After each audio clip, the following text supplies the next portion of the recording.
Adventure often begins with water, large bodies of water. 3 years after the Pilgrims landed in Massachusetts, David Thompson, an explorer, had his focus on a different coast, a shoreline that alternates between rocky and rough headlands to areas with sandy beaches. After crossing the Atlantic in 8 weeks, Thompson and a group of fishermen landed their ship, the Jonathan, on Odeon Point in 1623, in a land that would later be named New Hampshire. Located on the banks of the Piscataqua River, Portsmouth today is a major region for tourism, shipping, fishing, and agriculture. While the shoreline of New Hampshire is not long, only 13 miles, actually the shortest of all 23 states with an ocean coast, it does have plenty of character, beauty, and history.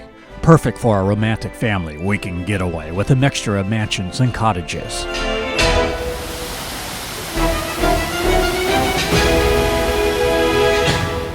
We will show you New Hampshire's first city, the revitalized town of Dover. Then head to the cobblestone streets of Portsmouth. Travel through historical Strawberry Bank Puddle Dock area.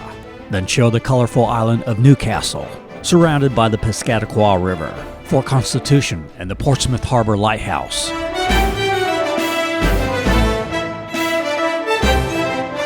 We then travel south to the quaint romantic beaches of Rye Harbor, Jenness Beach, North Beach, and ending at the lively boardwalk area of Hampton Beach. So much nature to be enjoyed for your outdoor adventure.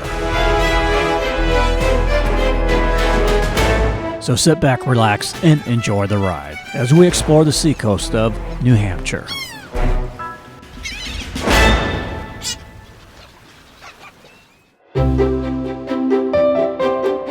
Dover sits on the banks of the Cocheco River and is the oldest permanent settlement in New Hampshire, and once the state capital. It is located 13 miles northwest of Portsmouth. At the center of the town is the Cocheco Mill Complex, built in 1822. This mill, using the water power of the river, once helped make Dover a major industrial revolution city.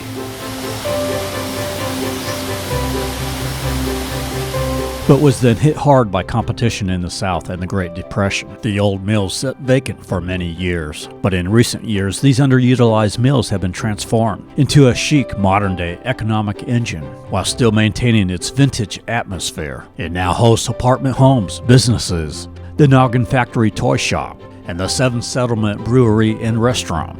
It is here you can not only experience a variety and always changing craft beer, but you can also get fresh farm-to-table dining. Across the street from the Cocheco Mill in Henry Law Park is one of Dover's top attractions, the Children's Museum of New Hampshire. You may ask, why feature Dover when this is a video on coastal New Hampshire? Well, Dover was not on our list, and we only booked a hotel in Dover while filming the coast because it was cheaper than Portsmouth, but was so impressed with the city, with over 60 dining establishments, a nice walkable downtown, breweries, museums, and historical sites, colorful foliage. We realize this is a nice place to visit. While Portsmouth is the cultural and commercial hub of the Seacoast region, Dover is the largest city in population. It has a real unique mixture of urban, natural, and vintage surroundings, making it a great place to hang out, have dinner, bring the family, etc. This Indian restaurant here had great food. There are also multiple restaurants where you can get real brick oven pizza.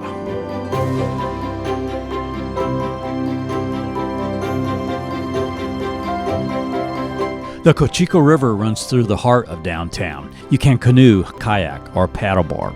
We stayed at this Days Inn, which is in the heart of downtown Dover. I was hesitant to stay in here because we also had a good hotel in Portland and normally do not like to lodge in downtown areas. But this really worked out great. Despite being an older hotel, the room was perfect for us. The staff and the room service was extremely good, friendly. We had a lot of editing to do here, so I rearranged the tables to make a nice little mini office. It worked great. So consider staying in Dover if you're visiting Portsmouth.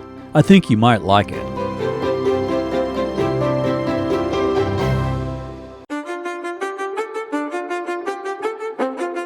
The Cocheco River flows into the Piscataqua River as we now head towards Portsmouth. Just so much nice water scenery.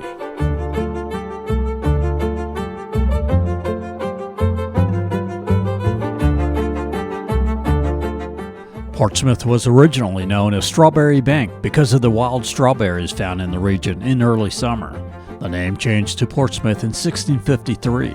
During the 17th and 18th century, Portsmouth became a prominent seaport. The Piscataqua River Bridge carries I-95 connecting New Hampshire to Maine. It is a through-arch bridge. The high arch allows large ships to sail underneath without stopping car traffic on the bridge. The newest Portsmouth bridge is the Sarah Mildred Long Bridge, a modern lift bridge, opened in 2018.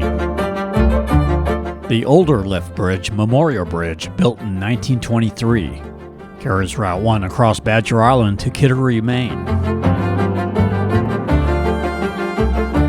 The Portsmouth waterfront has several eateries overlooking the harbor. Enjoy creatively prepared fresh seafood at the Surf Restaurant. Further down the brick-paved sidewalk is the River House Restaurant. Enjoy New England accented Mexican chow and margaritas at Poco's Bow Street Cantina. Market Square, the commercial center of Portsmouth since the 1700s, is the heart of downtown with several walking tours, art galleries, antique shops, ethnic restaurants, amidst brick architecture. And this is not even the oldest part of Portsmouth. The North Church steeple dominates the eastern side of Market Square and can be seen from almost anywhere in the city.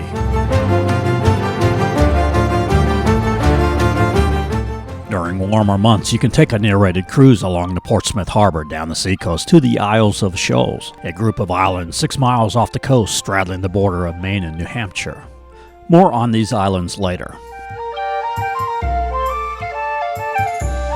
We now go a little further back in history, about 100 years to the 17th century, to one of the oldest communities in the nation, the Puddle Dock area, located on the site of Portsmouth's original settlement of 1630.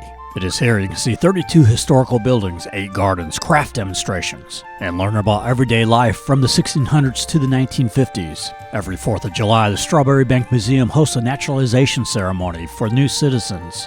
It is $20 for adults, children 5 to 17, $9. Open from May to October, but there are special events from November to April. There is outdoor ice skating at the Labrie Family Skate at Puddle Dock Pond, December through February. To learn of the day-to-day struggles of those who lived back then. No cell phones, no refrigerators, washing machines, not even toilets. Think about that. Sure grateful to God that we live in 21st century America. We really have it made compared to those who lived in previous generations.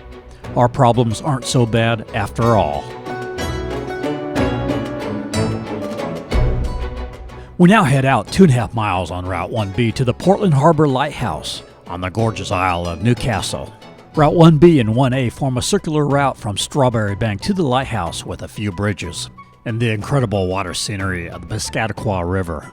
It is mid-October and the weather is getting a little cold, and today a little windy with a strong current, so most of the boats are anchored.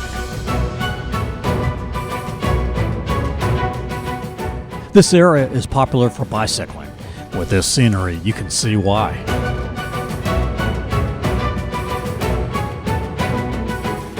Newcastle is a quaint, picturesque village. It is the easternmost town in New Hampshire, and the only one located entirely on an island. It was settled as a fishing village in 1623, and was once the capital of the province of New Hampshire.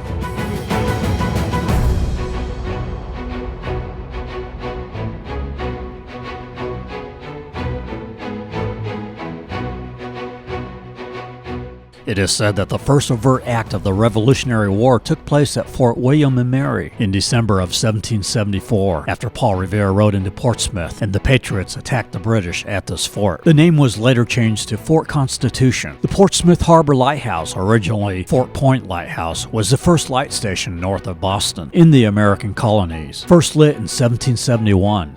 This 48-foot tower was built in 1878. And now, let's head down the seacoast.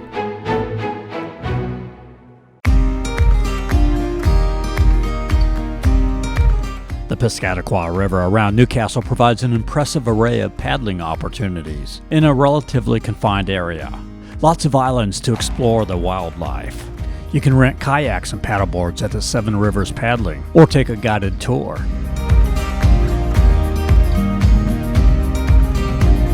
On the right side, the Wentworth by the Sea Country Club. And across the bridge in Little Harbor, the huge Wentworth by the Sea Marina Hotel and Spa. This dog-friendly marina has an impressive long boardwalk with 150 boat slips, benches to just relax and enjoy the scenery, showers located at both ends of the marina. The marina sits halfway between Boston and Portland, Maine. At the Latitudes restaurant, you can sit right on the teak docks with panoramic harbor views and enjoy the regional cuisine. The resort is one of the top luxury hotels in New Hampshire, with elegant rooms, suites, and villas, many with ocean views.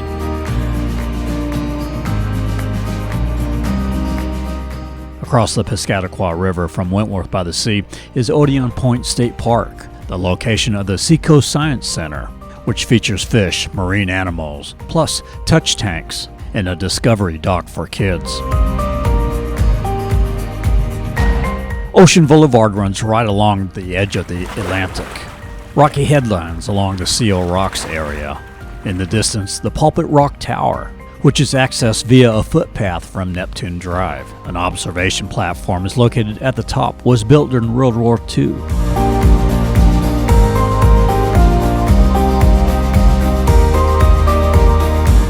Experience the seacoast by bicycling along Ocean Boulevard, with decent shoulders for biking.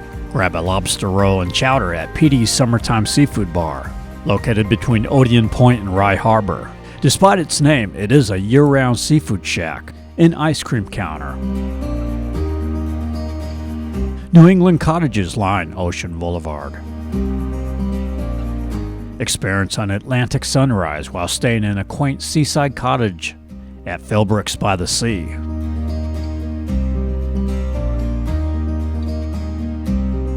There are several areas to park along Ocean Boulevard that gives you an opportunity to get out on the rocks, to feel the seacoast wind on your face.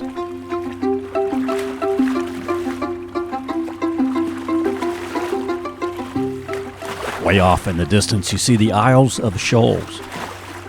If you include these islands in the New Hampshire coastline, it adds 5 miles, making the shoreline of the state 18 miles instead of 13 miles. Take the cruise out of Portsmouth on the Isle of Shoals Steamship Company to really experience these islands.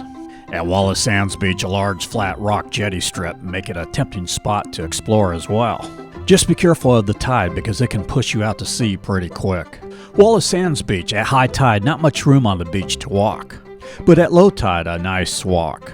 2 miles south of Wallace Sands Beach, another great eatery for baked seafood, fried clams, with an outside deck. Ray's Seafood Restaurant. As we enter Rye Harbor, the 1614 monument, a tribute to Captain John Smith, who explored this coast even before David Thompson. It was Captain Smith who was the first to name this region New England. At Rye Harbor, you can also take whale watch cruises, a ferry to Star Island. There is also a variety of fish charters. This is one of the best areas in the region for fishing.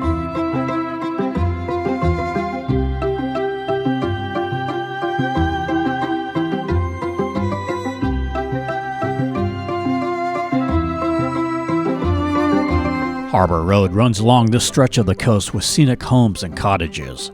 If you are not one for big crowds, you'll probably like these areas of Wallace Sands to Genesee Beach versus the more crowded Hampton Beach.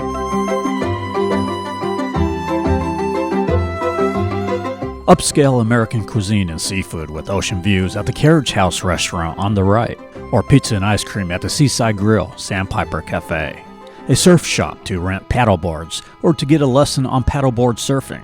This looks really fun.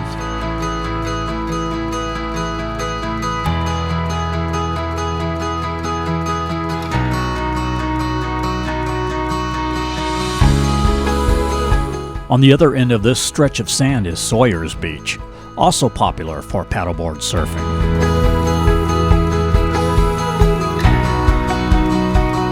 As we head further south, a nice sidewalk to enjoy a walk or run along the seacoast.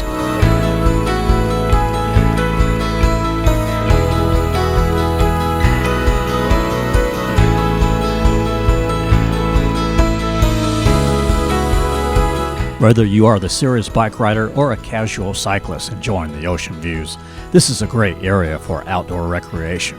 The walkway elevates at times on a rock wall with the Atlantic on one side and the gorgeous ocean mansions on the other side.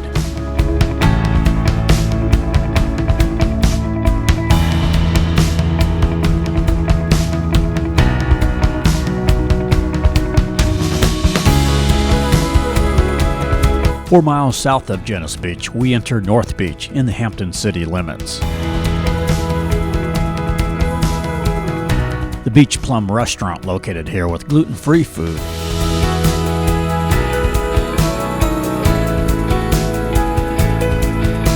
Bella used to the warmer waters of the Florida beaches. Yep, the water's slightly colder here, Bella. While Florida has the advantage of the beaches being year-round, I love the variety of scenery that New Hampshire beaches offer. To me, it kind of has a more romantic feel. The rocky coastline, the foliage. It is autumn here, so it does get a little cold, but you can probably get a great deal on lodging, as it is not as crowded as it is in the summer. But the advantage of the summer, more things to do, more services, outdoor recreation, more businesses open. We are here at a time when things are in the process of shutting down for the winter.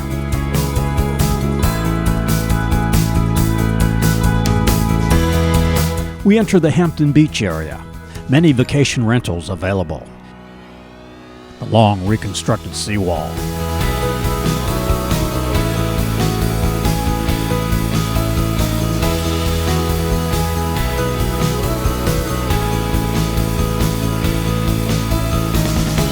The beach and sidewalk go on for quite a distance. You can get in a nice long walk or run.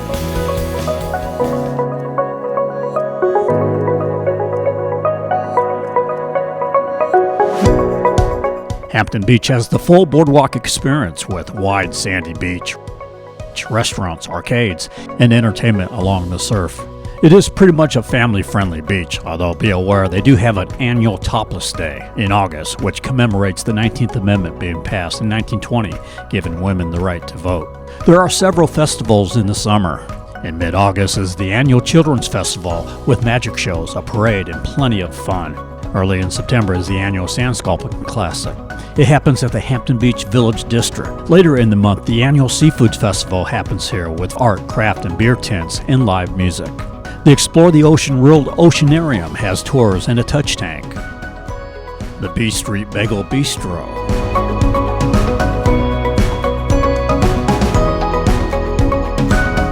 Big-name touring bands and comedians perform at the Hampton Beach Casino Ballroom. And behind it, the Casino Cascade Water Slide.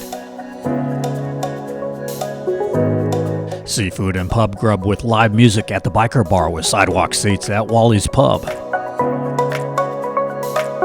Hampton Beach also has weekly fireworks on Wednesdays during the summer at the end of B and C streets.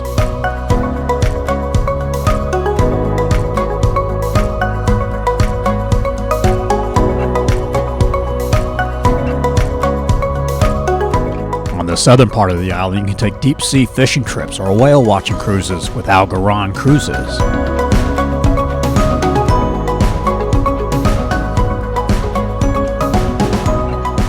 Also on the southern tip of this barrier island is Hampton Beach State Park, which is $15 for parking you can reserve online. This beach offers swimming, fishing, and campgrounds.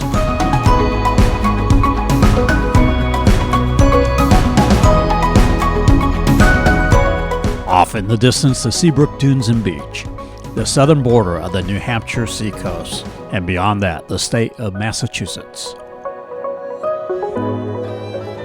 New Hampshire has come a long way since its early days when David Thompson first landed here.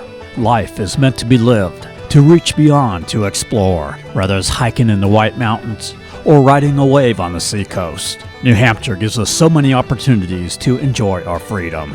Live free or die. We are Tampa Aerial Media. We do travel promos across the USA. For licensing or stock footage, contact us at info@tampaaerialmedia.com. Next week, we go further up the coast to the great state of Maine. Thank you for exploring New Hampshire Seacoast with us. Blessings to you wherever you may be.